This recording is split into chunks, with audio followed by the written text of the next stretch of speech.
ஃபுட்பால்னு சொன்னா உங்களுக்கான யார் ஞாபகம்? Messi, Ronaldo, Neymar. ஆனா இவங்க எல்லாத்துக்குமே ஒருத்தர் இன்ஸ்பிரேஷன் இருந்திருக்காரு. அவரு தான். திஸ் இஸ் 100 days 100 ஃபுட்டி ஸ்டோரிஸ்ல இன்னைக்கு டே 3. பிரேசில்ல ரொம்பவே எளிமையான குடும்பத்துல ஒரு பையன் பிறக்கலாம். வீட்டுல சாப்பாட்டுக்கே கஷ்டம். ஆனா அந்த பையனுக்கு தெரியாது அவனா எல்லாரும் ஃபியூச்சர்ல இந்த கிங் ஆஃப் ஃபுட்பால்னு கூப்பிடுவாங்கன்னு. வீட்டுல ஃபுட்பால் வாங்க கூட காசு இல்லை. அதனால பழைய சாக்ஸ் எடுத்து அதுல பேப்பரை நிரப்பி அதை வச்சு பிராக்டிஸ் பண்ணிட்டு இருந்திருக்காங்க. எல்லாருமே இவரை பார்த்து சிரிச்சாங்க. உனக்குலாம் செட் ஆகுமான்னு சொன்னாங்க. ஆனா இவர் ஒரு நாள் கூட பிராக்டிஸ நிறுத்தல. அவர் அப்பாவும் ஒரு ஃபுட்பால் பிளேயர். அவரோட கனவு நிறைவேறல.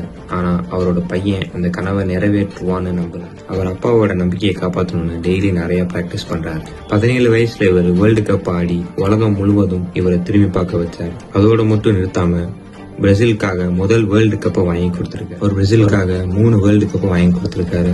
இந்த உலகத்திலே 3 வேர்ல்டு கப் ஒரே ஆள் அடிச்சதுன்னா அது இவர் மட்டும் தான். இவரோட கரியர்ல 1000+ கோல்ஸ் அடிச்சிருக்காரு. இது மட்டும் இல்லாம நிறைய ரெக்கார்ட்ஸும் வச்சிருக்காரு. இவ்வளவு நேரம் சொன்னதை வச்சே கண்டுபிடிச்சிருப்பீங்க அது யாருன்னு.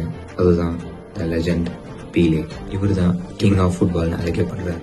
இவரோட இன்ஸ்பைரிங் ஜேர்னியை வச்சு ஒரு பயோகிராபிக்கல் மூவி எடுத்திருக்காங்க. அந்த மூவி பேர் தான் Pele the breath of legend. இந்த மூவியை நீங்க கண்டிப்பா பார்க்க வேண்டிய மூவி. இந்த மூவி வேணும்னா என்ன ஃபாலோ பண்ணிட்டு லிங்க்னு கமெண்ட் பண்ணுங்க. உங்களுக்கு நான் சென்ட் பண்றேன். Day 4க்கு ஃபாலோ பண்ணிக்கோங்க.